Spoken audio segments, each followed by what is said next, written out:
Nous sommes rendus dans un nouveau segment de l'émission Artistes matapédiens où nous allons à la rencontre de matapédiens passionnés de différents arts. Aujourd'hui, nous sommes avec Guy Bouchard qui a son atelier, l'atelier Tibra. Bonjour Guy. Bonjour, Christo, ça va bien? Très bien. Toi? Oui, très bien, très bien. Alors, toi, tu fais de l'ébénisterie. Peux-tu m'expliquer un peu ce que c'est l'ébénisterie? Bien, l'ébénisterie, c'est tu travailles le bois. Je fais des horloges, des cabanes d'oiseaux. Je travaille. Ça prend beaucoup d'outils. Il y en a qui sont manuels, il y en a qui sont moins manuels, mais c'est beaucoup de travail, là.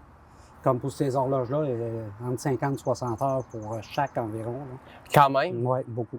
Quand même. Puis, d'où ça t'est venu, cette passion-là pour l'ébénisterie? Ben, moi, j'avais suivi un cours en 1987-88 au Pavillon de l'Avenir à Rivière-du-Loup. Mm-hmm. Puis, c'est ça, j'ai fait 2 ans. Puis, j'ai toujours aimé travailler le bois.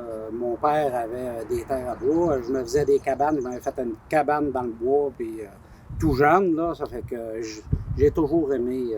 Ça fait longtemps que tu travailles le bois. C'est ça. Puis, ça fait longtemps. J'avais jamais, depuis 87-88, j'avais jamais retouché à ça. OK. Puis l'année passée, ben là, j'ai dit, ça faisait déjà une couple d'années qu'on nous interdisait un paquet d'affaires. Ouais. J'ai dit, ça fait que, garde, là, je me pars ma petite shop puis je m'amuse. OK. Ça passe le temps. Puis... OK, donc de ce que je comprends, ton atelier, c'est tout récent, ça vient juste de commencer. Oui, c'est l'année passée que j'ai commencé tranquillement. Il y a des outils que je me suis rachetés. Puis ça fait que là, je m'amuse. Tout ce que tu vois là, ces horloges-là, ben normalement, sont accrochées dans la maison. OK. Ça fait que on est à l'heure. Yes! On est à l'heure. Puis, on va parler un peu justement de tes œuvres. C'est, par exemple, ces horloges-là. C'est quoi tes inspirations quand tu commences à une horloge ou autre? Oh, les inspirations. Je fais mes plans moi-même. OK. J'ai pas de modèle précis. Je dessine sur un morceau de carton, puis après ça, je me trace. Puis ce qui était sculpté, ben là, moi, j'ai fait les horloges avec l'orignal, parce qu'il y a un de mes frères qui aimait beaucoup chasser l'orignal. Il est décédé l'année passée au mois d'août du cancer. Puis j'avais été le voir l'année passée, tout ça, puis j'y avais dit ça, que j'avais commencé à travailler le bois. Puis il se souvenait qu'en 87-88, que j'y avais fait une bibliothèque avec une table de salon, puis un cheval en bois qui berce pour son enfant qui allait à naître. Là. Mm-hmm. Ça fait que c'est ça. Puis là, ben, la dernière fois que je l'ai vu l'année passée, c'est au mois d'août. Puis il me dit, ouais, il dit, tu te débrouilles bien. Il m'a encouragé. Mm. C'est ça. Est-ce que tu me dis que ça prend plusieurs heures à faire? Ouais, c'est parce que je fais ça par heure coupée. OK. J'ai ma conjointe, moi, qui est en fauteuil roulant. Ça fait que OK. j'ai mon walkie-talkie. Des fois, elle paye sur le piton, mais il faut que je rentre parce qu'il y a de quoi qui presse. OK. Ça, là, je calcule minimum entre 50 et 60 heures, là, environ. C'est sûr que j'ai peut-être pas la rapidité d'un autre qui a ses 2 bras. Mm. Je prends le temps de faire ce que je fais, là. C'est ça. Justement, là, t'en as parlé, il te manque, il te manque un bras. Ouais, comment tu t'es développé des trucs pour travailler que d'une seule main, car c'est quand même un travail très manuel? Des trucs, tu peux pas développer de trucs. Une personne qui va perdre son bras en cours de route se développe des trucs probablement. Il faut qu'elle réapprenne. Mais quand tu viens au monde, que tu es né comme ça, ça s'apprend bébé. C'est ça, c'est que j'ai jamais connu autre chose. J'ai jamais connu autre chose. Moi, un jour, il dirait, regarde, on démange ici, puis on te greffe un bras d'un autre humain. C'est impossible, ça peut pas se faire. Ah ouais? Parce que le cerveau n'a pas connu faire marcher un bras là. Je veux dire, une main. Ouais. T'as juste qu'ici, j'ai mon coude, puis un bout de moignon, là, comme on dit. Tu peux pas arriver, puis moi, quand même, la technologie dirait, hey, on peut démancher ici, puis on va te. Pas sûr. Si une personne se fait arracher un bras, puis il peut se le faire greffer, probablement son bras qui va le greffer. Mais quand t'as pas connu avoir de bras, c'est pas pareil. Mais c'est quand même impressionnant de voir que malgré ça, tu arrives à à faire ça, puis quand même à faire un travail manuel. Ouais, Donc, pour ceux qui disent « Ah, je suis pas capable de faire des travaux manuels, je suis pas bon là-dedans. » Commencez par essayer. Commencer par essayer, exactement. Oui. Justement, qu'est-ce que tu aurais à dire à quelqu'un qui voudrait se lancer en ébénisterie? Quelqu'un qui voudrait se lancer, pas nécessairement en ébénisterie, quelqu'un que ce soit il y a un handicap, ben, qui pense qu'il n'est pas capable de faire telle chose, comme j'ai dit, tu commences par essayer. Moi, c'est de valeur, là, j'ai pas de photos, je pourrais te montrer des photos, des projets que j'ai faits à Saint-Eugène-de-Lillet, tu dirais, j'ai fait une cabane sur pilotis, ça avait peut-être, je te dirais, 18 à 20 pieds de haut, avec toutes des marches qui montent, puis ça branlait pas au vent. C'était marché avec des gros câbles en acier. Mais comme je te dis, quelqu'un qui veut se lancer là-dedans, ben c'est sûr, il faut que tu aimes ça. Ouais. Si tu fais de quoi et tu ne l'aimes pas, ben fais-le pas. Moi, ça, c'est quelque chose que j'aime.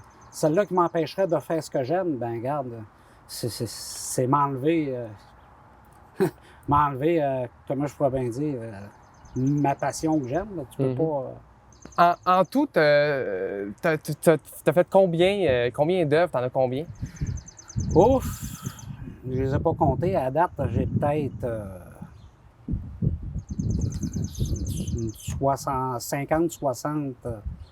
60 œuvres de feuilles. Il y en a, c'est des cabanes d'oiseaux, des mangeoires. J'ai fait... ma belle-sœur voulait avoir 2 petits meubles. J'ai fait 2 meubles. J'ai fait des portes-chaussures aussi. Là. J'ai pas compté. Peut-être j'en ai 50 de fait. Peut-être j'en ai 70. Ça, je peux pas te dire. OK, puis c'est ça, de ce que je comprends, tu sais, là, on voit les horloges derrière nous, mais tu fais divers types de meubles et compagnie. Oui. C'est vraiment très...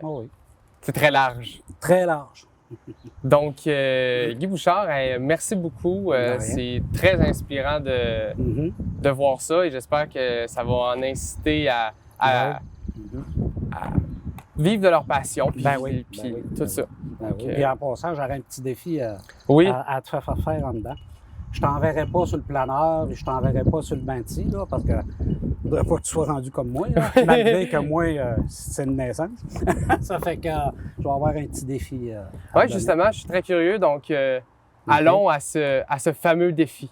Tu vas pouvoir décider soit de tailler à la scie à chantourner, soit le 1, soit de faire le 6, ou bien la ligne droite. Ou bien la ligne droite. Ou bien faire la ligne en zigzag. Je vais te donner le choix de ce que tu penses être capable de faire. Parfait. Je pense que je vais commencer par un zigzag pour OK.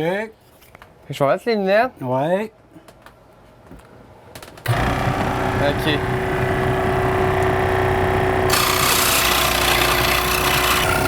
Ah! Je dépasse comme à la maternelle.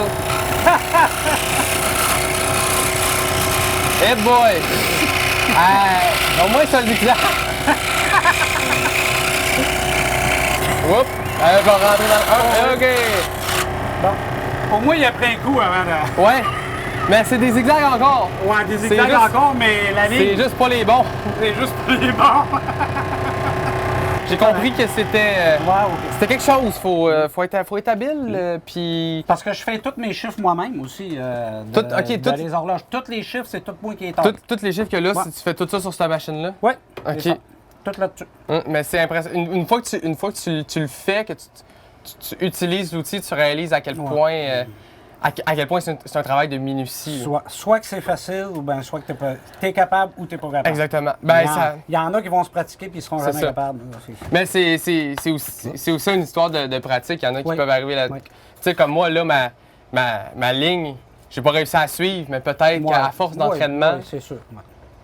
OK. C'est sûr. Je vous remercie de votre visite. Yes. J'ai décidé de vous faire un cadeau que vous allez faire tirer à l'interne. Yes. Une belle cabane à hirondelles. Et quand vient le temps de la vider pour l'année qui suit, on enlève la vis là, la vis là, la vis en arrière, tu sors le fond. Parfait. N'oubliez pas de remettre le fond si jamais c'est gagne. C'est un cadeau que je vous remets. Merci beaucoup.